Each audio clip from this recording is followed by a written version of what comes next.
অরক্ষিত rail crossing পার হচ্ছিল private car. হঠাৎ আসা ট্রেনের ধাক্কায় দুমড়ে মুচড়ে গেল গাড়িটি।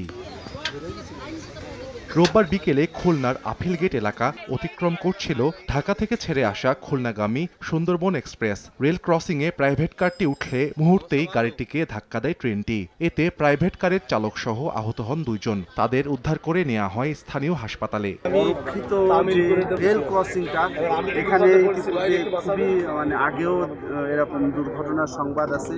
হালে এই 1 বছরের ভিতরেই 5-6টা অ্যাক্সিডেন্টের সংবাদ শুনছি।